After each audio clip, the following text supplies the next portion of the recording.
हरियाणा की सत्ता में 2014 में काबिज हुए मुख्यमंत्री मनोहर लाल ने कई ऐतिहासिक फैसले करके अपनी एक अलग पहचान हरियाणा में स्थापित कर ली है।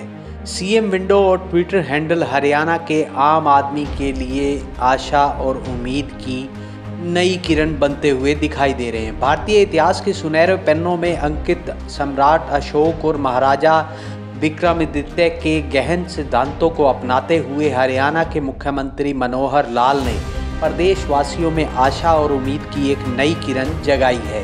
सीएम विंडो और ट्विटर हैंडल पहल ने इस विश्वास को जन्म दिया है कि सरकार अब उनकी शिकायत को तुरंत सुनती है, चाहे वह कागज़ की एक साधारण शीट या कुछ शब्दों के माध्यम से व्यक्त की गई हो। इस परिवर्तन का नेतृत्व ओएसडी भूपेश्वर दयाल कर रहे हैं, जिन्होंने मुख्यमंत्री के दृष्टिकोण को बहुत ही कुशलता से वास्तविकता में तब्दील किया है। 2016 में मुख्यमंत्री मनोहर लाल ने अंत्योदय के सिद्धांत का अनुसरण करते हुए सरकारी योजनाओं का लाभ समाज के उन वर्गों तक पहुंचाने का लक्ष्य रखा जो इस बात से अनजान थे कि ये कल्याणकारी कार्यक्रम उनके लाभ के लिए बनाए गए थे और वे ही इनके असली लाभार्थी थे।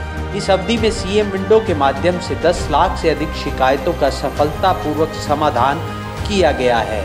अब यह प्रणाली चौपालों, दरवाजों और सभाओं में इस हद तक चर्चा का विषय बन गई है कि लोग निर्णायक कार्रवाई करने के लिए मुख्यमंत्री की मुक्त कंठ से सराहना करते हुए दिखाई देते हैं। सरकारी धन का दुरुपयोग करने वालों ने गबन की गई राशि को ब्याज सहित जमा कर खुद को सुधारना शुरू कर दिया है, जो एक सकारात्मक बदलाव का संकेत है।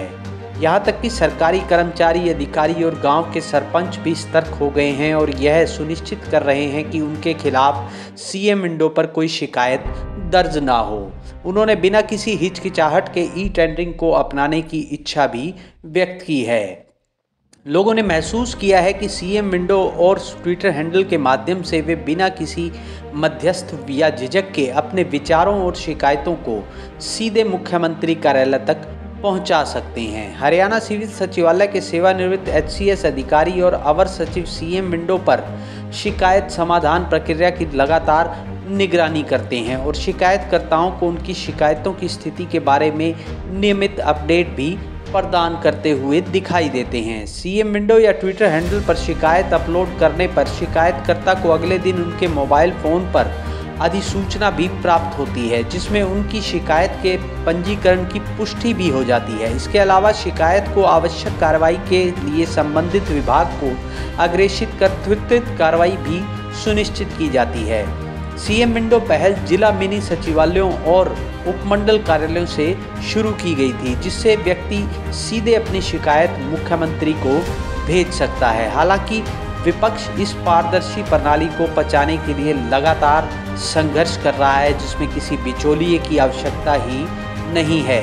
हरियाणा के लोग अच्छी तरह से जानते हैं कि पिछले शासनकाल के दौरान दरवाज़ा केवल चुनिंदा व्यक्तियों के लिए खुला करता था, जबकि मनोहर लाल की सरकार में सीएम विंडो राज्य के 2.5 करोड़ से अधिक निवासियों के लिए उपलब्ध है।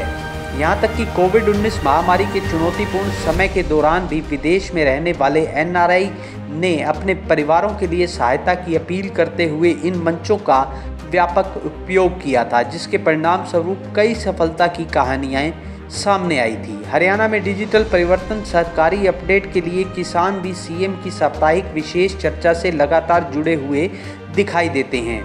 सीएम विंडो और ट्विटर हैंडल मुख्यमंत्री के डिजिटलीकरण प्रयासों के अभिन्न अंग हैं। पिछले 9 वर्षों में हरियाणा में एक महत्वपूर्ण परिवर्तन दिखाई दिया है, क्योंकि सरकारी विभागों ने ऑनलाइन सिस्टम को अपनाया है।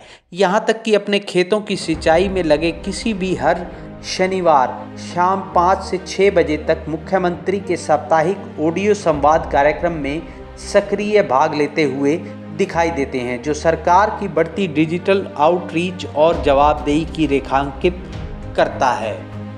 अब देखना ये होगा कि आने वाले साल 2024 के चुनाव में भारतीय जनता पार्टी मनोहर लाल सरकार के इन कामों को कितना प्रचार के माध्यम से आगे पहुंचाती है और इसका कितना लाभ भारतीय जनता पार्टी को हरियाणा में तीसरी बार मनोहर लाल सरकार लाने में फ़ायदेमंद साबित होता है। Bureau report, CNC news India, Chandigarh.